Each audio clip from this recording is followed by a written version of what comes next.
Turma, então a gente vai conversar hoje sobre sustento e eu já vou compartilhar com vocês então a tela aqui. Estão vendo? Legal. Reflexões bíblicas em temas recorrentes. Eu coloquei esse subtítulo porque nós vamos conversar hoje sobre sustento e íamos conversar junto com o sustento sobre saúde, mas eu decidi deixar saúde para a semana que vem, porque ia ser muita coisa. Então, hoje é sobre sustento, a aula da semana que vem é saúde. Então, vamos conversar um pouquinho aqui, qual que é o conteúdo de hoje, sendo bem direto e objetivo, uma breve introdução, que vai lidar com o que é desejo e o que é necessidade. Depois nós vamos discutir esse tempo que a gente está vivendo, o que é normal e o que é anormal, nesse momento que a gente está vivendo na história. Depois nós vamos lidar com o papel do sustento na vida cristã, vamos fazer um panorama de sustento, e depois as duas principais formas da gente ter sustento na vida dentro do cristianismo, que são pelo trabalho e por ofertas. E depois a gente conclui e está terminada a nossa aula, tá bom? Comecemos pelo começo, né? Vamos lidar com esses dois conceitos aqui. Turma, vocês podem soltar o áudio de vocês a hora que vocês quiserem. Se você quiser fazer uma pergunta, tem os 3 pontinhos aí na sua tela, você mexe na tela aí, você vai ver 3 pontinhos, você clica lá e pede para levantar a mão, que aparece aqui para mim, fulano ou ciclano levantou a mão, e aí eu te dou a palavra para você fazer pergunta, mas senão a gente vai seguindo aqui e faz as principais perguntas no final. Mas, eventualmente, alguma pergunta surge aqui na hora e você precisa fazer isso, senão você morre. Não morra, faça a sua pergunta que a gente responde na medida do possível, tá bom? Então, lidar com esses dois conceitos, né? Desejo e necessidade, é interessante que a gente usa no nosso dia a dia como se fossem conceitos similares. Então, quando a gente quer alguma coisa, a gente manifesta que tem um desejo, ou eu preciso de, e aí coloque o que você quiser. Mas para termos didáticos aqui, em termos bíblicos também, é importante diferenciar o que é desejo e o que é necessidade. Desejo é aquilo que nós gostaríamos de ter e que trazem benefícios. Eu gostaria de viver num lugar seguro. É gostoso ter uma boa cadeira, ter algum conforto na vida. Eu gostaria que estivesse tudo bem comigo, meus familiares. É bom ter prazer na vida de vez em quando. Só que necessidade, a gente tem que definir isso porque disso depende todo o conceito de sustento na Escritura. Necessidade é aquilo que, se nós tirarmos, não há como sobreviver. Então, por exemplo, alimento, a gente consegue viver algo em torno de 40 dias no máximo sem alimento. Água, 3 dias. Roupa, até em alguns contextos o indivíduo consegue viver sem roupa. Mas você nunca viu um esquimó pelado, né? Tem contexto que não dá, né? Abrigo, é necessário para a vida. Dormir ao relento, nem a mole consegue, né? Saúde, enfim. Então, quando a gente for lidar com a nossa disciplina aqui, agora, de sustento, a gente tem que diferenciar tudo aquilo que é só um mero desejo, que é bom que a gente tenha, a gente gostaria que todo mundo tivesse, mais daquilo que é necessidade, que é o que, se nós tirarmos, não tem viabilidade de sobrevivência. Então, a pandemia, do jeito que ela está sendo feita e colocada para nós como realidade não escolhida, ela vai aumentar as nossas preocupações, especialmente até no que diz respeito à necessidade. Será que eu vou ter alimento? Será que eu vou ter saúde? Enfim. Por outro lado, se a gente for honesto, nós vamos compreender que as nossas preocupações, especialmente no que diz respeito ao sustento, não se referem às questões mais básicas da vida. As nossas preocupações, se você está preocupado com o futuro, elas estão mais no campo do que é desejo do que é necessidade. Eu não tenho não conheço a realidade de todo mundo, tenho acompanhado a igreja, mas eu diria que praticamente todo mundo, ou quase todo mundo, não está preocupado se vai ter arroz amanhã, se vai ter água amanhã. Você está preocupado se vai, talvez, se vai conseguir pagar a conta de luz, se vai conseguir pagar um aluguel. Mas veja, o aluguel a gente pode até discutir, mas enfim, mas ninguém está preocupado, talvez, de ser despejado amanhã. Então, sustento e saúde a gente vai conversar semana que vem. Então, o sustento que a gente vai conversar vai lidar basicamente com o campo da necessidade. Nos interessa muito pouco no que diz respeito a preocupações com sustento, se os irmãos vão ter salmão amanhã no almoço, ou se vai ser bife ou frango, tá bom? O que nos interessa é se vai ter pão. Então, mas olha que interessante, a graça de Deus ela é tão abundante que ela normalmente nos dá o necessário e também o que é desejável. E a gente vai lidar então um pouquinho com isso na nossa lição. Vamos conversar um pouquinho sobre os tempos que nós estamos vivendo. Quando a gente fala que está vivendo uma época de pandemia, talvez muita gente entenda que se trata de um período anormal. Sim, não é todo dia que a gente não pode, não deve sair na rua ou ficar próximo das pessoas, mas eu quero que os irmãos compreendam que essa anormalidade, ela ainda está dentro do que é normal na existência humana. Porque as preocupações que nós temos agora, quanto a sustento, saúde, política, se nós vamos ter paz, são preocupações normais de uma vida no mundo caído. E veja, mesmo com a pandemia, os mesmos recursos para a sobrevivência continuam disponíveis. Deus continua lá. Até onde eu sei, ele não foi contaminado. O teste dele deu negativo. A terra, como a provedora de sustento, continua aí. Esses dias, inclusive, minha horta está ficando bonitinha, a gente está cuidando aqui, e continua dando comida na horta. Podia ser que Deus mexesse com a chuva, mas continua do jeitinho, temos água. Pelo que eu vi, os irmãos estão fortinhos aí. Alguns de nós que têm uma tendência maior, digamos assim, a transformar os nossos desejos em comida, né, em peso. Alguns de nós estão realmente, a quarentena foi terrível, né? Mas enfim, o que muda e o que permanece igual nesse tempo aqui? Então, o que vai mudar para a gente agora não é a realidade, mas o que está mudando é a percepção da realidade.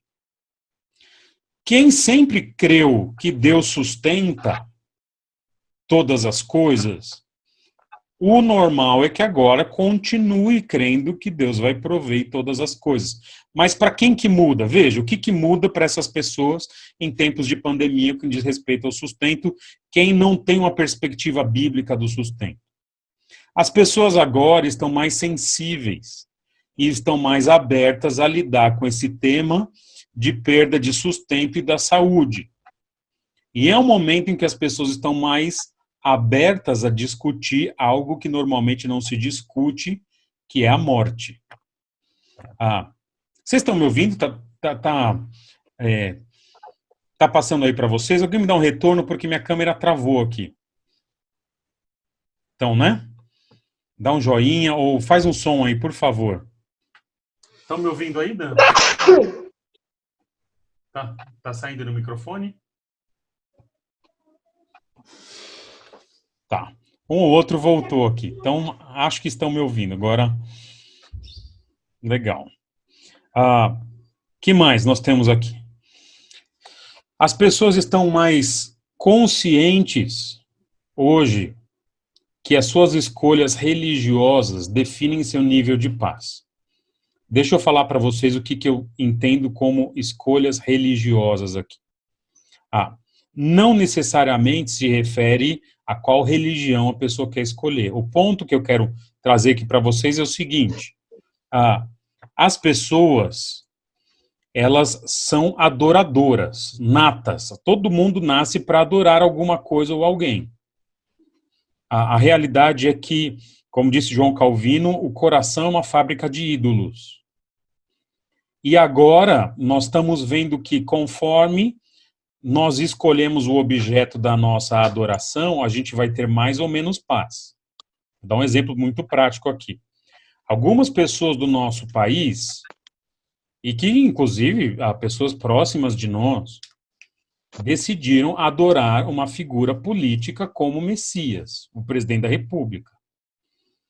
Eu prevejo para essas... Não sou profeta nem filho de profeta, mas eu prevejo para essas pessoas que exaltam o presidente da República, eu prevejo que o nível de paz delas nas próximas semanas será bem baixo. E olha que interessante, pessoas que decidiram adorar o sucesso na vida, eu prevejo que a perspectiva de paz para essas pessoas para o futuro também é muito ruim. Mas para quem decidiu adorar o nosso Deus, com sustento, sem sustento, enfim, o nível de paz tende a ficar próximo do que ele é hoje, mesmo com circunstâncias mais adversas. Outro elemento importante para a gente aqui, que nesse tempo de pandemia, a gente percebe que os pecados da nossa geração estão mais escancarados.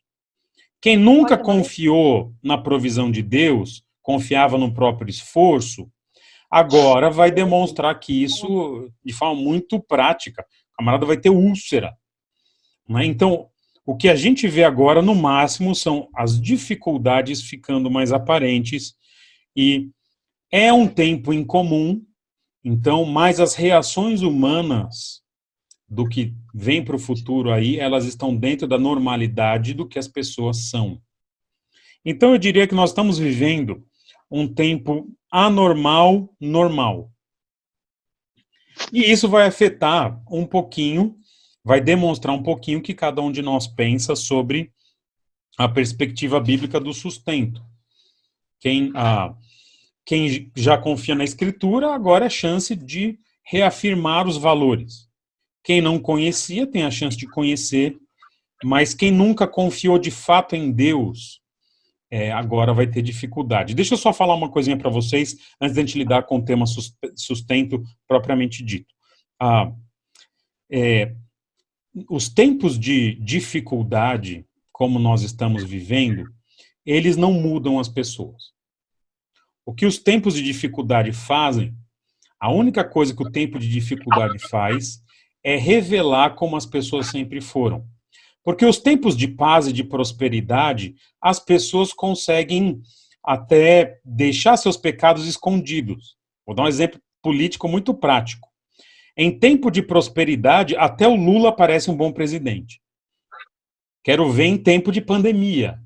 Quem são as pessoas que têm realmente capacidade para, num momento difícil, tirar do seu interior as suas melhores escolhas ao longo da vida, aquilo que a pessoa de fato é. Ok? Então vamos lidar agora com o sustento. Esse item 3 aqui, nós vamos fazer um panorama rápido do sustento na vida cristã e depois a gente vai lidar com as formas de obter sustento. Vamos lá. Então, primeiro, os princípios bíblicos quanto a sustento, eles não mudam. Eles valem quando tem pandemia, eles valem quando são tempos prósperos, eles valem quando é tempo de grande fome. Eles independem de uma realidade externa mais ou menos favorável.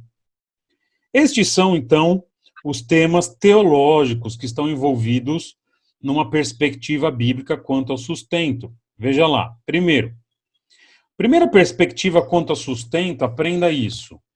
Ela vem de Gênesis capítulo 3, versículo 18. Gênesis capítulo 3, versículo 18 é um versículo terrível, porque ele diz que por causa do pecado a terra daria cardos e abrolhos, não é só por isso que ele é terrível, mas diz que o homem comeria da erva do campo. Então é por causa de Gênesis 3:18 que você come salada, né? O texto é terrível. É salada que você está comendo, Andrés? É, com certeza. É bolo. Ah, tá vendo? Tá tentando se redimir aqui da queda. Ah, que delícia, um bolinho agora, hein?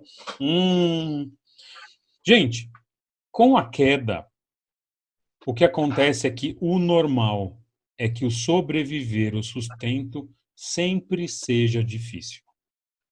Sempre sobreviver é difícil. Então, se você está vivendo bem, agradece a Deus. Porque o normal agora é você plantar e ter que espetar seu dedo no espinho. Segundo tema, muito importante quanto ao sustento, que se mantém desde que o mundo é mundo, é que Deus é soberano. Embora a gente atue, a gente trabalhe, no fundo, o que determina como vai ser a nossa vida é que do Senhor é a terra e todos os que nela habitam. E o último grande tema teológico relacionado ao sustento é a graça.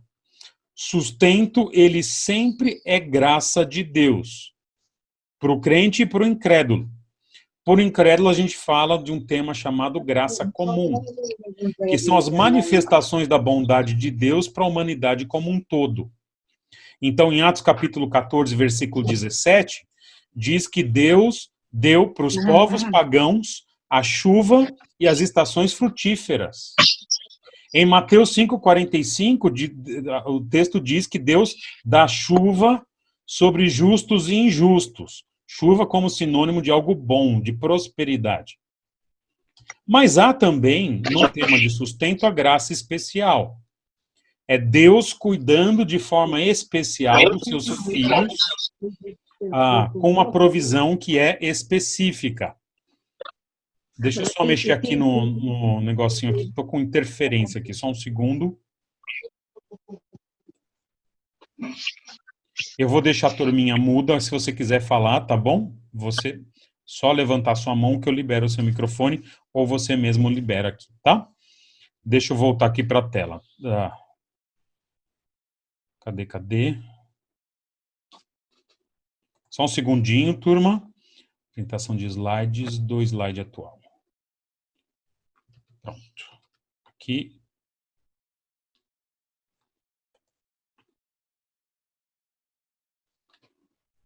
Vocês continuam vendo a tela de apresentação, não?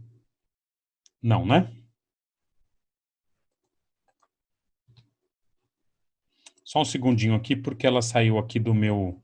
Eu não sei por quê. Tá meio travado, mas dá para ouvir. Então tá bom. Isso já passou, né?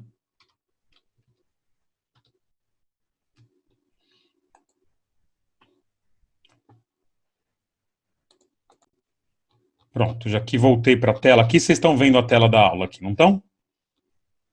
Legal. Graça especial, então, é quando os filhos de Deus, então, eles recebem de Deus uma provisão específica. Vamos conversar agora, então, desse aspecto do sustento para a vida cristã. Olha que interessante. Primeiro, sustento não é tema central da Escritura. Sustento é tema secundário. Normalmente, as pessoas lá de fora, que não são crentes, entendem que sustento, economia, é a coisa mais importante da existência. O presidente parece que pensa assim. Nós estamos com um monte de gente morrendo e ele diz, e os CNPJs que vão morrer? Mas na Escritura, sustento não é tema central. É tema bíblico, mas é tema secundário. A gente pode discordar teologicamente nas perspectivas de sustento e ainda todo mundo vai para o céu.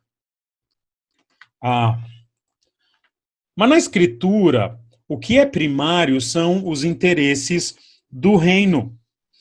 O crente, ele trabalha para o reino, usando a sua profissão, ou trabalhando dentro das estruturas de reino mesmo, igreja e tudo mais.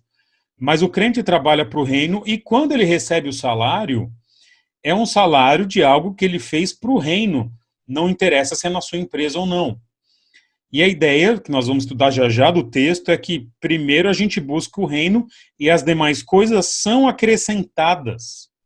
Inclusive o texto usa a voz passiva, indicando que isso que a gente recebe é Deus que dá, a gente não faz isso, não é um mérito nosso. E Deus se responsabiliza na Escritura pelo sustento básico. Vocês vão lembrar comigo que na oração do Pai Nosso ele diz o pão nosso de cada dia, indicando que o sustento é básico, indicando que o sustento deve e pode ser compartilhado, ele é nosso, indicando que o sustento não deve ser, não precisa ser acumulado, é a cada dia. E a Escritura vai dizer que nós temos que aprender o caminho do chamado contentamento. O que é o contentamento? É ficar tranquilo com o que Deus já deu. Em 1 Timóteo 6,8, olha que texto interessante. Portanto, é um texto que abarca homens e mulheres. Olha, se temos comida, são os homens, e roupas, as mulheres, fiquemos contentes com isso. Uma brincadeirinha que eu fiz, mas a ideia é de que tendo o básico, para nós deveria ser bom o suficiente. Ou Filipenses 4,12, que diz, eu aprendi a viver contente, satisfeito em qualquer circunstância. E o próprio Jesus, a gente entende, filho de Deus, quando veio ao mundo, ele teve um sustento muito próximo do básico, porque ele diz, as aves têm ninhos, as raposas têm suas covas, mas eu, o filho do homem, não tenho um lugarzinho para chamar de meu. E olha que interessante. Na vida cristã, o passado, ele é a garantia de futuro.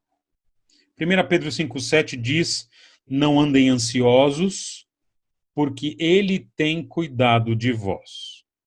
Eu agora quero fazer um exercício com vocês aqui. Eu não conheço a história de vida de todo mundo que está aqui assistindo, mas olha, veja comigo, eu gostaria de saber. Quantos dias na sua vida você não teve o básico, não teve o que comer, não tinha o que comer, não tinha onde dormir? Você teve que dormir na rua, ou então você dormiu, passou o dia inteiro com fome porque não tinha comida, não tinha arroz, não tinha farinha, não tinha nada. Veja lá, quantos dias você não teve o básico versus quantos dias você teve além do que é necessário. Você pode escolher se você ia comer macarrão, arroz, será arroz com chuchu, será arroz com abóbora, será arroz com bife. Então vamos lá, alguém teve na sua vida mais de 10 dias sem o básico? Fala para mim.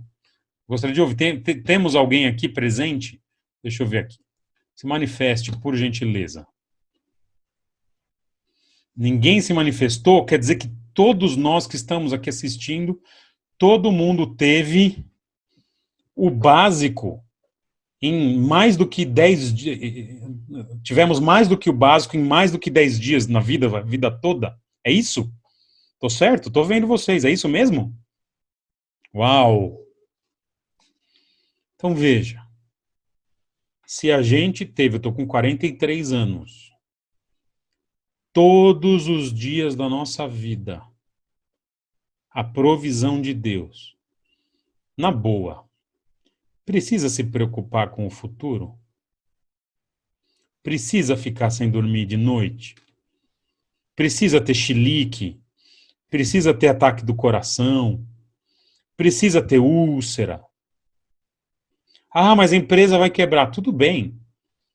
Mas veja, olha a sua vida, olha o passado. Deus sempre esteve conosco. Se quebrar a empresa, vai para dar vida. Mas olha que Deus sempre esteve conosco. E nas Escrituras, a gente vê que Deus pode, eventualmente, tirar a sua provisão. Não é regra, mas houve momentos em que, por exemplo, com Senaqueribe, por conta do juízo de Deus, as pessoas em Israel passaram fome. Que nível de fome elas passaram? Alguns mataram seus filhos para comer a carne deles. É nesse nível que eles passaram fome. Isso tem que ver com Deuteronômio 28, aliança mosaica, mas a realidade é que Deus, ele pode retirar sua provisão, isso faz parte. No Novo Testamento, em Atos 11, 28, um profeta chamado Ágabo profetiza que haveria uma grande fome. E nessa grande fome, a igreja, especialmente de Jerusalém, sofreu demais. E muitos tiveram que receber ajuda para comer. Você vê Paulo falando para os filipenses da ajuda a Jerusalém e falando para os coríntios. Realmente passaram muito aperto. Mas a realidade é que o normal é que haja o sustento a cada dia, mas esse sustento ele tem que ser visto na Escritura como graça de Deus e não como obrigação. Se você olhar o Salmo 68, versículos 8 em diante, vocês vão ver depois a generosidade de Deus. É árvore, é rio, é um monte de coisa. E nós vamos ver também que a principal forma de Deus prover o sustento para a gente é por meio do trabalho, que é a próxima parte que nós vamos conversar. Então, são esses os princípios gerais de sustento na vida cristã.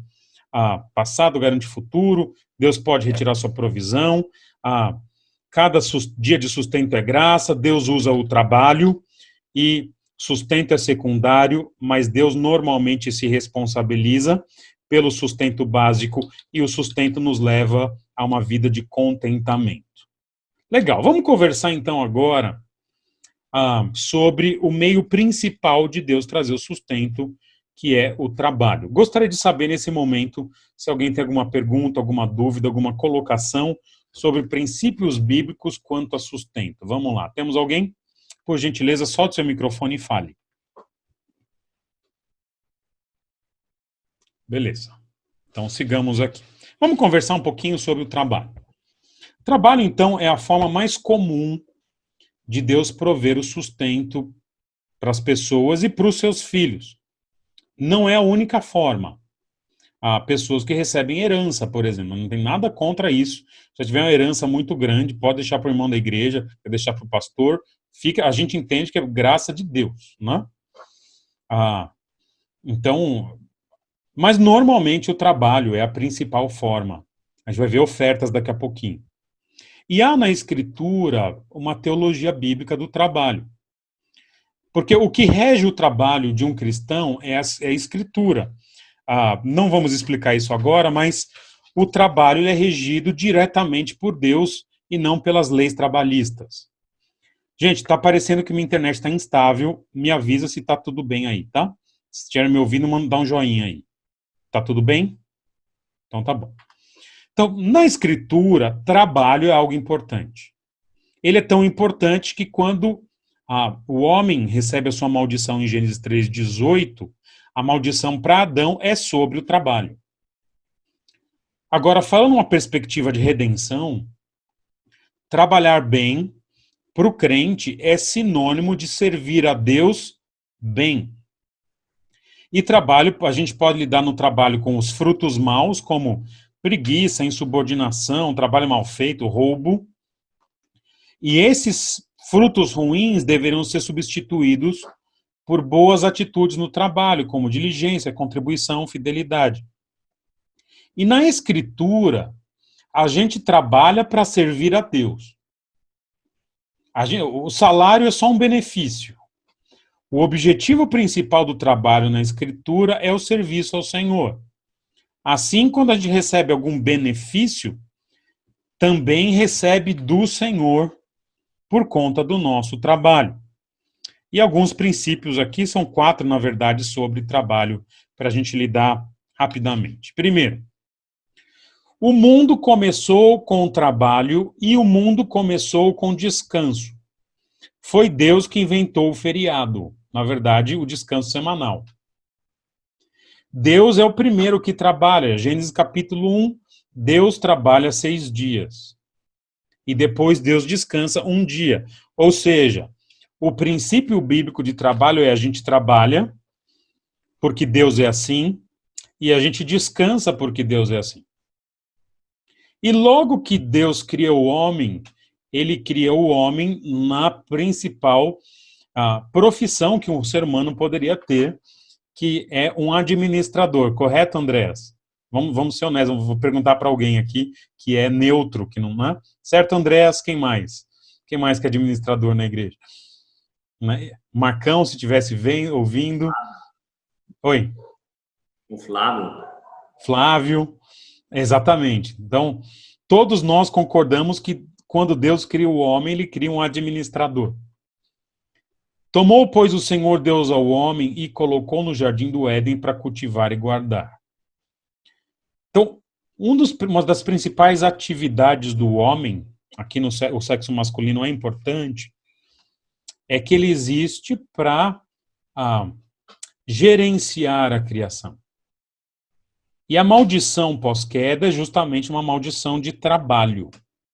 Tá, você vai gerenciar agora, mas eu vou dar boleto para você pagar. Você vai gerenciar o trabalho, mas agora você vai ter chefe chato. Você vai gerenciar a criação, mas agora você vai ter que acordar cedo e vai ser difícil o seu trabalho. E aí o trabalho, quando o trabalho acontece neste contexto mesmo de queda, de forma bem feita, isso é tratado na Escritura como uma bênção de Deus. Você já observou um homem habilidoso em seu trabalho? Será promovido ao serviço real, não trabalhará para gente obscura. Olha que interessante. Se a gente trabalha bem, o normal é que a gente seja recompensado. Então, se você está trabalhando num trabalho muito ruim e nada acontece, avalie a partir desse texto, talvez o problema seja o seu trabalho, não a empresa. Às vezes é a empresa, mas o princípio normal é quem é bom no trabalho, todo mundo quer essa pessoa junto. Provérbios 14, 23, todo trabalho árduo traz proveito, mas o só falar leva à pobreza. Gente, toda empresa, todo grupo que eu conheço, mutirão, o que for, tem aquela turma que trabalha e tem a turma que conversa. Às vezes você passa em obra, você vê lá um cara tá fazendo fundação, né? Tem um cara cavando e tem 3 apoiados na enxada conversando. Até a mãozinha fica assim. É ou não é? Vem do camarada cavar. Não, mas não dá para cavar. Sei. Mas o trabalho árduo é gostoso. Depois um dia que rende. É muito gostoso. Do fruto da sua boca o homem se beneficia e o trabalho das suas mãos será recompensado.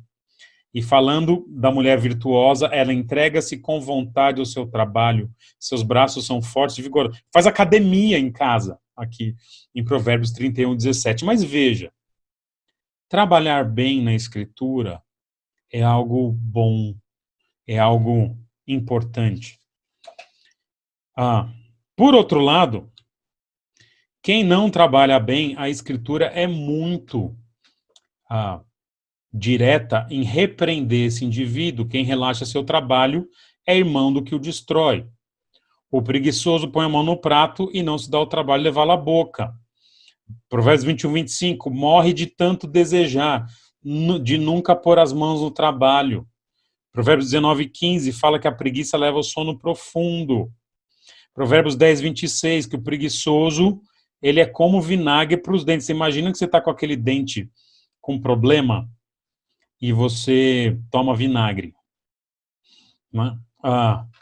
O preguiçoso deseja e nada consegue. Ou então, Provérbios 26, 14, como a porta gira em suas dobradiças, assim o preguiçoso revira em sua cama. Conheci pessoas já que o camarada não conseguia levantar antes das 10. Não conseguia. Né? Não, 10 da noite, 10 da manhã. Né? Terrível. Então, a escritura, ela valoriza o trabalho e ela repreende o mau trabalhador. E, finalmente, o trabalho ele é visto como uma ferramenta de serviço a Deus. Tudo quanto fizerdes, fazei-o de todo o coração, como para o Senhor e não para homens, cientes de que recebereis do Senhor a recompensa da herança. Olha que interessante. A Cristo o Senhor é que estais servindo. Pois aquele que faz injustiça receberá em troco a injustiça feita, e nisso não há acepção de pessoas. Então, o trabalho, ele tem que estar incluído na ideia de se buscar o reino de Deus em primeiro lugar. Aquilo que você faz na segunda-feira é tão importante quanto aquilo que você faz no domingo. Quando você chega na sua empresa, é a mesma coisa que você chegasse na igreja. Porque o processo, embora seja diferente, tem como alvo o mesmo alvo do domingo à noite, ou agora de manhã, que é a adoração, o serviço ao Senhor. No inglês, a palavra para culto, especialmente no inglês britânico, é service, serviço. Então, o seu serviço é o seu culto. E Deus se interessa pelo nosso trabalho. Apocalipse 2:2 fala: conheço as tuas obras. E é interessante que veja como o trabalho é tão visto como ferramenta que o ministério pastoral, que é o trabalho espiritual por excelência, ele é tratado como uma forma de trabalho árduo. E é bastante árduo mesmo. E veja, e trabalho é tão importante na Escritura que, por exemplo, a própria relação entre senhores e escravos, eu vou trazer para vocês uma tabela que eu já usei na igreja muitos anos atrás, que mostra o que a Escritura fala do trabalho do escravo. A Bíblia, ela diz que o escravo deveria ficar livre se pudesse, mas se não puder, ela incentiva o escravo a trabalhar, porque o trabalho, de fato, na Escritura, ele é importante. Olha lá os textos que lidam com trabalhos. Servos, 1 Coríntios 7. Se puder ser livre, tudo bem. Se não, permaneça na condição que você foi chamado. Você foi chamado escravo? Continua. Se você pode ser livre, seja livre. Gálatas 3. Não importa se é escravo ou não. Todo mundo pode ser salvo. Efésios 6, 5-8. Fala de que o servo tem que obedecer ao Senhor. Não é Senhor maiúsculo aqui. Ao Senhor de escravos, de coração. Gente, isso é revolucionário. Está dizendo o seguinte: a gente trabalha tanto para Deus, que até se você fosse escravo, você deveria trabalhar para o Senhor. Então, se você reclama da sua empresa, não reclame. Podia ser pior. Teve gente na época do Novo Testamento que era escravo, mas não como metáfora. Era escravo, escravo. Era coisa. E fala para servir como se fosse a Jesus e que Deus retribuirá. Por outro lado, fala para o Senhor também, para proceder bem, para não ameaçar e para não fazer acepção de pessoas. Colossenses 3, passagem paralela, fala as mesmas coisas que Efésios 6. E também fala para o Senhor tratar os servos com justiça, dizendo, vocês são escravos, senhores, porque vocês têm um Senhor no céu. 1 Timóteo 6 fala que o Senhor deve ser digno de toda honra, mais uma vez, o Senhor de escravo. E se o Senhor de escravo for crente, o escravo tinha que trabalhar ainda melhor. A gente pensa o contrário, né? É irmão, agora eu posso dormir na hora do trabalho. Não, você trabalha melhor. Você tem que trabalhar bem para o incrédulo, muito mais para o crente. E não fala para o Senhor liberar o escravo. Embora a gente ache que é uma sociedade melhor quando você não tem escravidão. Tito 2,9 fala para obedecer o Senhor em tudo e dando satisfação, não ser respondão, não roubar, dar provas de fidelidade. E 1 Pedro 2, que devem ser submissos em temor, não importando se o Senhor é bom ou ruim, e os senhores devem proceder bem, não ameaçar e não fazer acepção de pessoas. O que convenhamos na cultura escravocrata que nós tivemos no Brasil, os senhores eram terríveis, terríveis. Então, a gente é a favor da abolição do que aconteceu, fenomenal, mas, por outro lado, às vezes, como os escravos não tinham o poder de conseguir a liberdade, isso não os impedia de darem o seu testemunho para os seus senhores. Então, esses foram alguns princípios sobre o trabalho. Trabalhar bem, não ser preguiçoso, mesmo se você está numa condição de servo ou de servidão muito intensa, trabalhar bem também e trabalhar para o Senhor. Vamos conversar um pouquinho sobre uma última forma aqui que eu vou lhe dar hoje, para a gente terminar logo, para não estender demais a aula para os irmãos. de uma outra forma de algumas pessoas obterem sustento. Não é que essas pessoas não trabalham, mas não há uma relação direta para essas pessoas entre o trabalho que elas fazem e o sustento que elas recebem. Me refiro à prática de dar ofertas. Normalmente, o sustento por ofertas está associado ao trabalho no ministério. Pastores e evangelistas, normalmente. A coisa é tão séria que é o seguinte: se um dia eu processasse a igreja por questões de salário, eu perderia o processo já de cara, sequer, na verdade, a justiça aceitaria. Porque o STF decidiu em 2002, se eu não me engano, que trabalho pastoral, ele, embora possa ser remunerado, o que o pastor recebe não é considerado salário. É só um sustento, uma oferta por uma vocação que a gente tem, por um chamado. Então, a oferta, ela não tem uma relação direta entre trabalho e sustento. Ela é algo dado, normalmente por uma igreja ou por pessoas crentes, por conta da gratidão ao que um irmão em Cristo tem feito para eles. Quais são as relações de ofertas que existem no Novo Testamento? A mais comum são igrejas para pastores, líderes da igreja e missionários.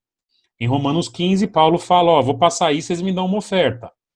Em 1 Coríntios 9, ele diz que quem prega o evangelho, que viva do evangelho, esse é o ideal. Se a gente está vivendo lá na igreja, ou está realmente pregando a palavra de Deus, que a gente viva disso.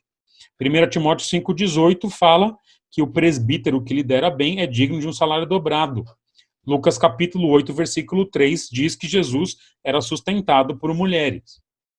Segunda relação de oferta são igrejas para igrejas.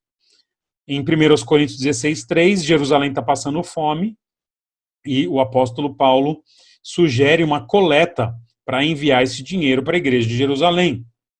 Outro tipo de ofertas, igrejas para irmãos.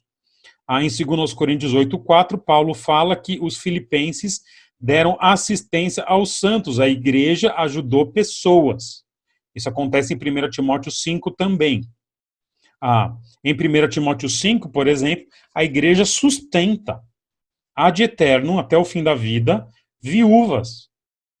Quais viúvas que a igreja sustenta? As idosas, acima de 60 anos, que tiveram bom testemunho, boas obras e que não tinham disponibilidade de recursos de outras fontes, especialmente dos familiares. A viúva não tinha filho, a viúva não tinha quem ajudasse, a igreja sustentava. E o último tipo de oferta que eu quero lidar um pouquinho com vocês, que não é tão comum a gente falar, são irmãos ofertando para outros irmãos.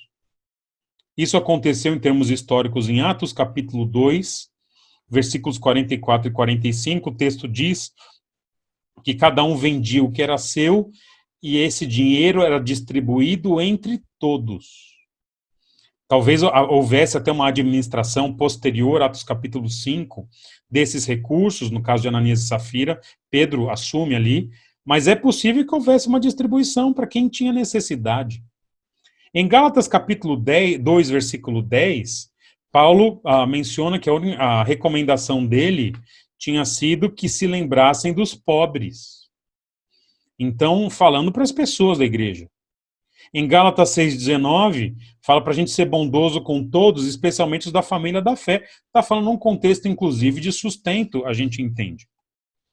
Então, veja, o dar ofertas é uma forma de prover sustento não relacionado ao trabalho. Alguns princípios para a gente ver essa ideia aqui na nossa igreja. Então, eu acredito que a Escritura dá um incentivo para que haja um fluxo financeiro entre os irmãos. Olha esse texto aqui, falando, por exemplo, de pessoas ricas. Exorta aos ricos do presente século que não sejam orgulhosos, nem depositem a sua esperança na instabilidade da riqueza, mas em Deus, que tudo nos proporciona ricamente para nosso aprazimento. Você tem dinheiro?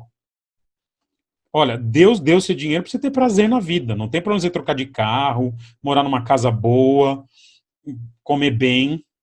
Mas não é só isso, versículo 18. Que pratiquem o bem, sejam ricos de boas obras, generosos em dar. Provavelmente esse dar aqui significa nas suas ofertas. Mas olha lá, ele diz e prontos a repartir. Aqui provavelmente significa contribuir com pessoas que estão precisando. Porque ele vai dar a ideia que acumulem para si mesmo tesouros, sólido fundamento para o futuro, a fim de se apoderarem da verdadeira vida. Então, são pessoas dispostas a contribuir com pessoas. Quais são os critérios que a gente adota na nossa igreja para que isso aconteça? Primeiro, você não vê na escritura nenhum irmão pedindo dinheiro para outro irmão. Você vê no máximo Paulo, o único texto que tem alguém pedindo uma oferta para si mesmo, é Romanos 15, 24, em que Paulo diz, galera, vou passar em Roma, eu aceito uma oferta, beleza? Não fala de quanto, não fala o que ele acerta, que ele receber, tá bom. Só que ele é um apóstolo, ele tem esse direito. Então, na escritura, você nunca vê que um irmão vá e peça ao seu irmão. Não. Então, a gente não adota a ideia de que o pedido de oferta deve partir de quem está precisando. Por outro lado, para a igreja e para outros irmãos ajudarem, é legal que a gente saiba da situação. Qual que é o princípio que a gente usa, então? É um princípio que eu aprendi com aquele missionário que me fugiu o nome, lá da cidade de Bristol, na Inglaterra. Daniel, se tiver lembrado, me fala. Vocês leram a biografia dele em fevereiro.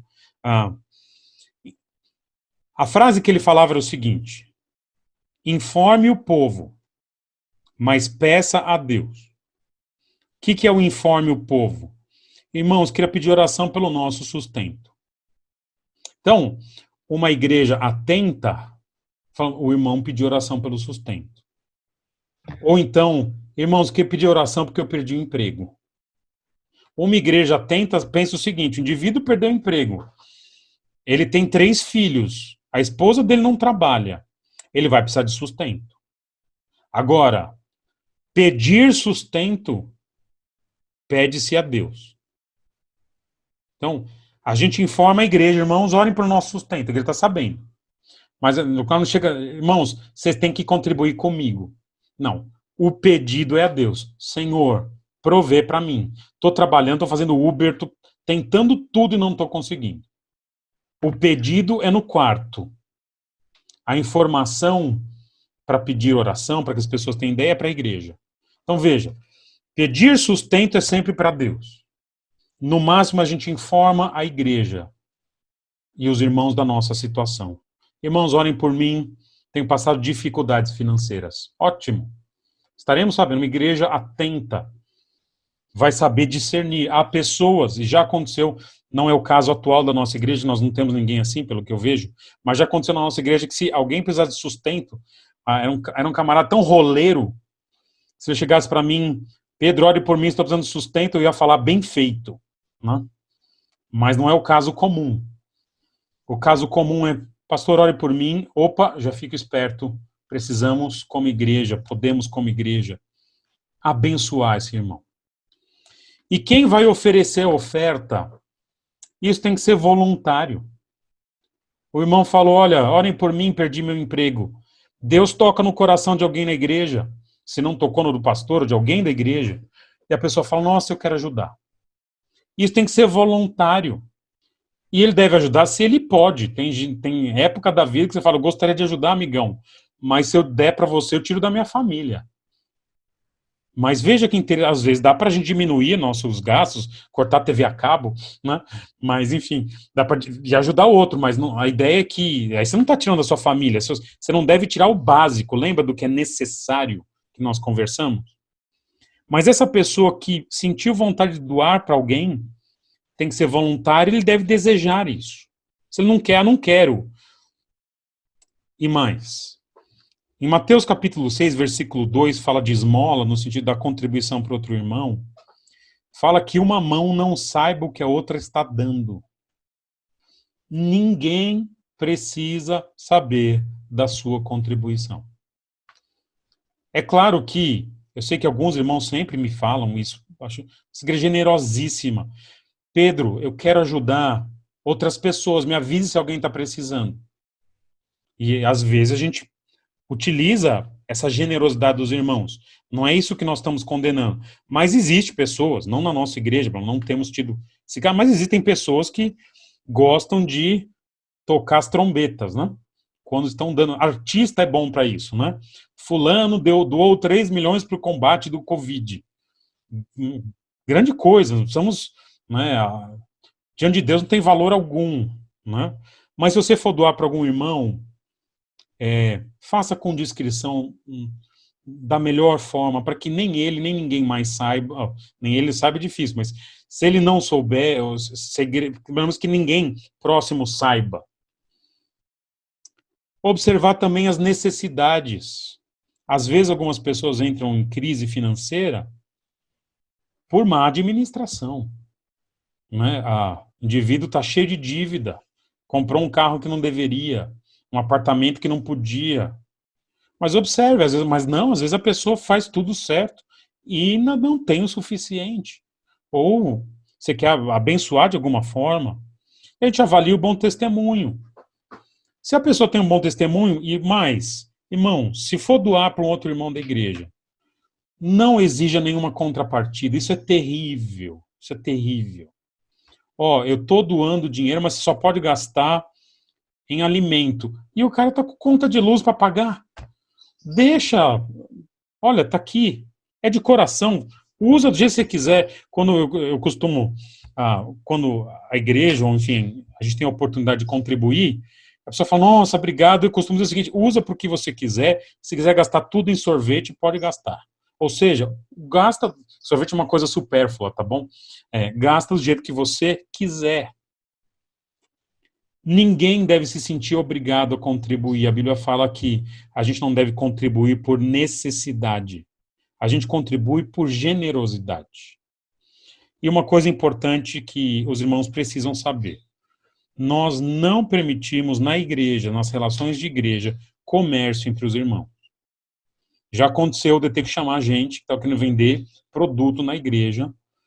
A gente não compactua com isso. A ideia é que a igreja, as relações sejam fraternais. Se você quiser fazer negócio com os irmãos da igreja, pode fazer, mas que a iniciativa parta de quem compra, não de quem vende. Fala, irmão, eu sei que você trabalha com isso. Posso ir na sua loja? Vai lá e compra, consome lá. Mas eu não gostaria do contrário. Quem é o vendedor fala, pessoal, galera, tem um aviso aqui. Qual é? Vamos lá na minha loja que irmão da igreja a gente dá 10% de acréscimo nas coisas lá, né? De desconto. Mas enfim, mesmo não é uma relação saudável. Então, veja, então a gente incentiva a contribuição, mas desde que ela obedeça alguns critérios aqui. E a gente, como liderança da igreja, eu tenho estado atento às necessidades, especialmente nessa época de coronavírus. Nós temos conversado com vários irmãos. Quase cada 2 semanas, eu pergunto para uma renca, para um monte de gente, e aí, como estão as coisas? E faço perguntas específicas, como está o seu sustento? E eu faço as perguntas específicas porque a gente não tem como adivinhar a situação neste momento. E a igreja, quando pode, ajuda com uma alegria imensa. Irmãos, eu vivo de sustento, de oferta há 15 anos. E é uma alegria dar e é uma alegria receber também. Então, isso faz parte da vida cristã. Para a gente encerrar, e os irmãos que tiverem perguntas podem falar, tem um último slide, que diz assim, falando então de sustento, nada muda na teologia quanto ao sustento e quanto ao trabalho durante a pandemia. Tudo igual. O que vai mudar é a nossa sensibilidade. Você está mais atento a esse tipo de tema. Legal. Mas lembre-se, com ou sem pandemia, sustento sempre foi manifestação da graça. Ele é bem garantido no básico, mas ele não deve ser buscado por nós que somos cristãos, não em primeiro lugar. Trabalho sempre foi difícil, e o máximo que o vírus faz é revelar que o trabalho é difícil. Vai ser difícil reconstruir a economia. O trabalho é necessário, e ele deve ser feito como serviço ao Senhor, e ofertas são meios legítimos de suprir necessidades de outros irmãos, mas há critérios bíblicos para isso. E mesmo em tempos de pandemia, irmãos, trabalhem para servir a Deus, e esperando a provisão, nem que seja do básico. Se vier o básico, já está bom, já é graça. Se vier mais do que o básico, é graça sobre graça. Tá bom? Turma, o que eu tinha para vocês de aula era isso. Vamos lá, vou abrir aqui para perguntas. Ok? Por gentileza, então, todos estão com o microfone aberto. Façam suas perguntas agora para a gente ver se pode ajudá-los. Vamos lá. Pedrão. Peraí, vamos lá. Quem falou primeiro? Eu. Daniel? Fala, Daniel. Isso, querido. Só para relembrar, o missionário George Miller. George Miller, obrigado. Em que ele tinha uma necessidade sempre extrema e ele pegava sua esposa, eles oravam e batia na porta da casa dele, quase que no dia seguinte, pessoas sendo tocadas por Deus para trazer provisão. Lindo demais. Ele tinha um orfanato em Bristol. Se um dia você for para a Inglaterra, vá para esse lugar, você vai ver o tamanho daquele orfanato. Ele nunca pediu uma oferta. E Deus sustentou aquele lugar. Vale legal, a pena ler a obrigado. biografia. Fala, Andreas, e aí? Uma dúvida que eu sempre tenho é, a Bíblia ela estabelece prioridade de ajudar financeiramente crentes, né? Uhum. É uma priorização, né? Gálatas Como 6. você falou, né? Uhum. A necessidade, Deus cobre as necessidades, né? Então, é muito raro ver irmãos que realmente tenham falta nas necessidades. Por outro lado, às vezes você vê não crentes que nem tem a comer, né? Uhum. Aí eu sempre fico nesse dilema porque eu não sei, para priorizar crentes, né? Primeiro, além dos crentes que tem na nossa igreja, também tem crentes em outros lugares. A pergunta é, em algum momento propício dar assim, ajudar não crentes ou sempre deve ter dado ajuda só para crentes? Entende? Eu Eu não colocaria consegui dois explicar. princípios. Entendi. Eu colocaria dois princípios, o princípio da misericórdia e da oportunidade. Misericórdia vale para todo mundo que precisa e que a gente pode ajudar. Mas nem todo mundo que precisa e a gente pode ajudar, nós temos a oportunidade. Então, seguramente, existem igrejas na nossa cidade de pessoas muito simples em que nesse momento estão precisando. Agora, eu não os conheço. Eu conheço o meu vizinho aqui. Eu conheço o fulano que veio pedir comida na porta de casa. Então, veja. Eu conheci um pastor que ele dizia o seguinte, você tem que suprir o reino de Deus inteiro primeiro, para depois suprir os de fora. Posso te dizer, ele nunca ajudou ninguém, muito pelo contrário. Porque era só uma desculpa para dizer assim, a gente age com misericórdia para os crentes. Então, ele não ofertava nem para crente nem para incrédulo, porque a igreja dele ninguém precisava. Então, a gente tem que avaliar, por exemplo, surgindo para nós a oportunidade, eventualmente a gente contribui. Veja, na igreja aparece de vez em quando, depois do culto, pessoas pedindo. Se o camarada chega com um cheiro de pinga, eu não ajudo. Mas tem gente que fala, você tem um prato de comida? Cara, não dá um prato de comida para alguém? Não sei. Pode ser que a gente não tenha, naquele momento, né, possibilidade de fazer isso. Mas é Deus colocando, eventualmente, oportunidades de exercer misericórdia. Eu não posso chegar e falar para o cara que está com fome, amigão, então, peraí, eu tenho que ligar para as outras igrejas de Atibaia para ver se tem algum crente precisando. Se não tiver ninguém, eu te ajudo. Então, há oportunidades. Eu me lembro uma vez que a gente estava em São Paulo, era em outra igreja, já faz bastante tempo isso, e a gente fez um almoço na igreja e sobrou um monte de marmitex. E aí sobrou um pra gente, e eu falei pra Dani, nossa, legal, tá uma delícia a comida, eu falei, vou levar pra casa. E fica com comida pro fim de semana, não precisa cozinhar amanhã. Saí da igreja, dobrei a esquina para pegar meu carro, chega um mendigo e fala, amigo, eu tô com fome, você tem alguma comida? Eu olhei, falei, Tó, pega esse daqui, tá com o meu marmitex. Ele olhou, me deu um abraço e falou, nossa, você é muito generoso. Gente, não fazia falta nenhuma, não estou falando de mim, mas eu achei interessante que, para mim, era só uma comida para o fim de semana. Para ele era comida para dias. E até não sei se meus pais estão aqui, não estão assistindo, mas eles testemunharam a cena, abraçou meu pai, que estava junto, enfim. Mas, você entende? A pessoa está precisando de comer, você está com o marmitex na mão, tem em casa, cozinha no domingo, faz parte da vida. Então, a gente não pode, nessa hora, Andrés, ser muito nas minúcias da lei, sabe? Da escritura. Quando alguém está precisando e a gente pode contribuir, cara, generosidade. Tá aqui, ó. Claro que a gente não, mais uma vez, o cara tá achando pinga, não dá o dinheiro, é pior para ele. Mas a pessoa, já aconteceu em frente à igreja, uma família, ela chegou e falou, cara, você é quem aqui? Eu falei, sou pastor. Tava sozinho, saindo do culto domingo. Falou, mano, cara, nós estamos precisando de remédio aqui. Eu já pedi aqui, ali e tal, você tem como me ajudar? Ele falou, te trago aqui no domingo. Era acho que numa quarta-feira, reunião de oração. Eu falei, dei lá o que eu tinha 20, nunca ando com dinheiro, tinha R$20, dei para ele. No domingo ele chegou.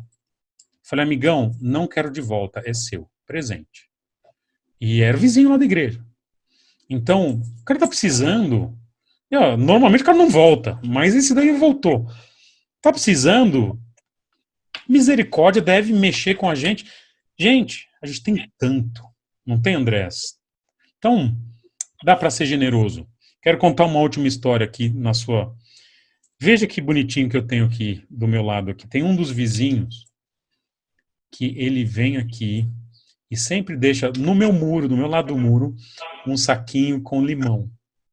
Às vezes deixa limão, às vezes deixa abacate, às vezes deixa mamão. Sempre deixa aqui. E olha, é tão bonitinho que ele faz isso de coração que, cara, já tem bons relacionamentos com o vizinho, mas foi conquistando a nossa família com a generosidade. Isso a gente faz com crentes e faz com incrédulos, porque é uma das formas da gente provar que a gente se importa. Tá bom? Desculpa aí, resposta longa. Então, sim, primeiros da fé, mas a oportunidade manda mais do que só se é da fé. Mais alguém? Gente, queria então agradecer a paciência de vocês. Muito bom estar com vocês. Semana que vem a gente vai conversar sobre saúde. Nós nunca tivemos uma aula sobre saúde, né? E então nós vamos lidar com saúde na perspectiva bíblica. Acho que vai sair muita coisa interessante aí.